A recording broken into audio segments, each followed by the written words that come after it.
revolting. I'm smiling. God, I know. He makes a face. Lawyers are such pigs, aren't they? Not all lawyers, just you. Mark burps particularly loudly and grins.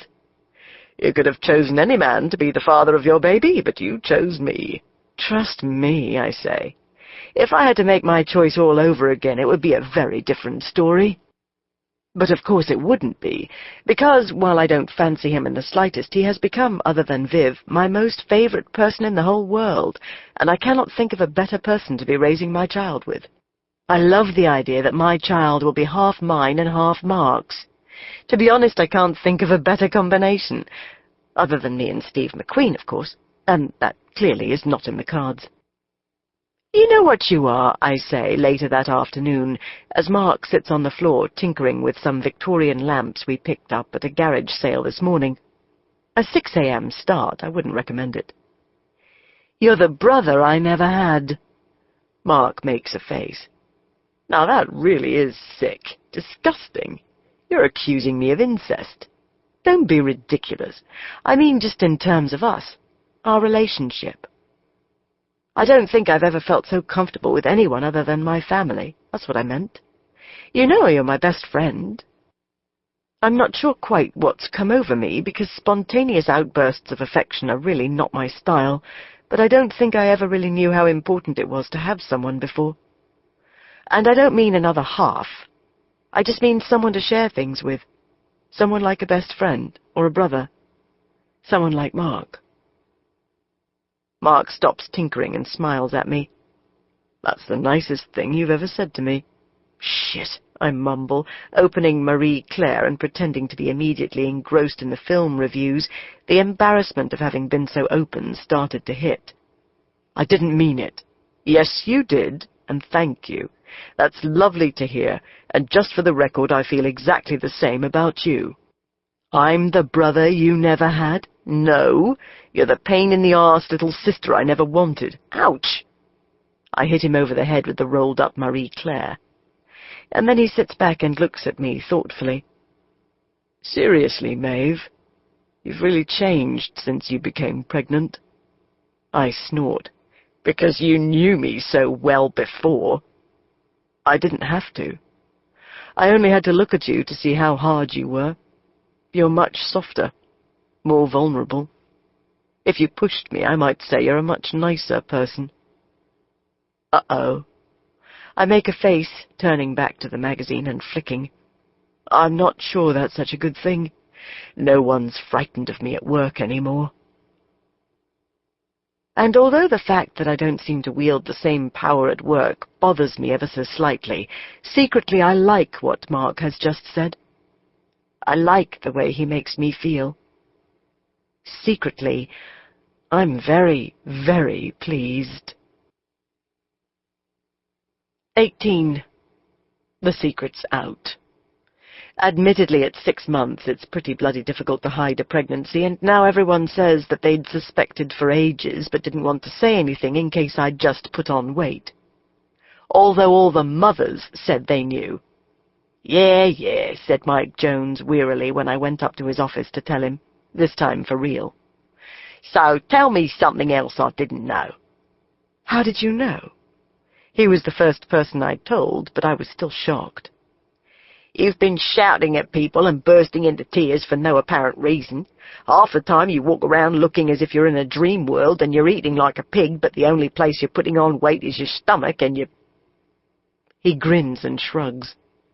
I'd have to be a fucking idiot not to realize, especially when you'd already told me. So my joke didn't fool you? Nothing gets by me.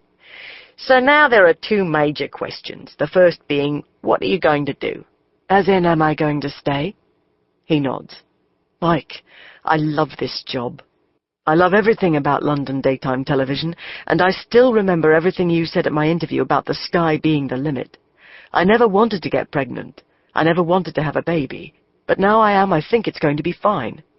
I'm not mother material, though, and the last thing on earth I want is to leave my job. Mike nods approvingly. I carry on. I have a fantastic support system, and of course I'll need to take 3 months maternity leave, but that's it. You have my word that I'll be back here to pick up exactly where I left off. Temper tantrums and tears? No, that's just hormonal hell. You'll have the old Maeve back after the baby, and I'll make sure Loved Up gets 6 million. 6 million? That's impressive. Are you sure? Yes, I'm sure. That still leaves me with the problem of what to do when you're away for 3 months. You haven't got a problem. Stella Lord. She's your answer. He looks at me, interested. Stella works harder than anyone else, she's brighter than anyone else, and she's more ambitious than anyone else. It's about time she was given a chance to prove herself. And you're not threatened? What if she's so good that we don't want you back? Luckily, I'm not that insecure. If only that were true. But Stella is the only person I trust to take over while I'm away. She's the only person who will ensure we get those ratings. I could get 6 million viewers with Stella in the hot seat. I could trust that she would make the same decisions as me. I think you've got a point. Ask Stella to come up and see me this afternoon. I'll see how she feels about it. She'll be over the moon, I'm sure. So now it's time for the second question. Uh-oh, I know what's coming. A little bird tells me that rumours have been flying about you and Mark Simpson. Who's the father? Could I tell you to fuck off and that it's none of your business? No, I'd fire you. Okay, Mark Simpson is the father. His mouth falls open.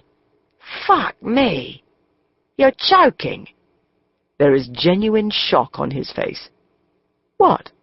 You already said the rumours had been flying. Don't look so surprised. I was joking. I was joking about the rumours. I've just seen you having a drink in the bar with him a couple of times. Fuck! He shakes his head in disbelief. I wouldn't have thought he'd be your type. I don't bother telling him Mark's not my type, that we've come to an arrangement.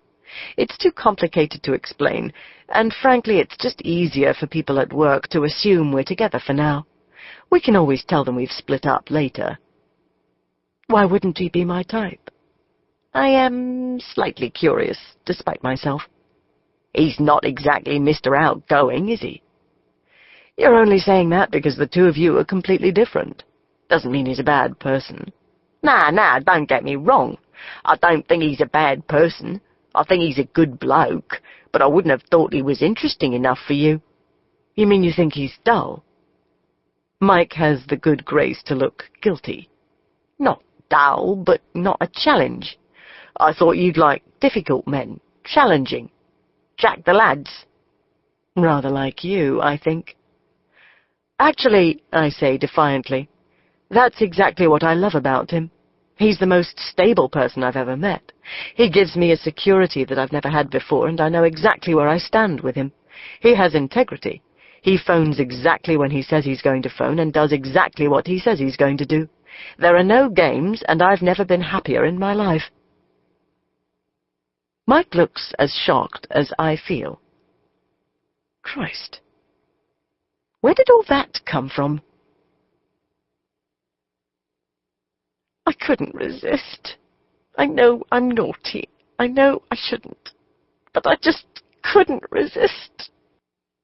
Viv's trying to look apologetic as she heaves a huge plastic bag into the living room, but she can't wipe the smile off her face, her excitement at being a grandmother. Viv, I try to admonish, but my heart isn't in it. I've been dying to buy things for the baby, but Mark won't let me.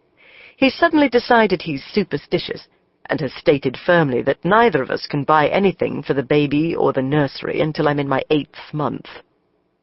It's been such a struggle to walk past Baby Gap and their gorgeous tiny sleep suits. Such a struggle not to pop up to the 5th floor at John Lewis and spend an hour or so looking at cots and blankets. So when Viv guiltily pulls out a tiny little pair of green dungarees with a matching jacket, I swoon with excitement, and when she pulls out a yellow and white striped sleep suit, I almost pass out with joy. "Aren't they gorgeous?" she exclaims with delight. "Aren't they the most beautiful things you've ever seen?"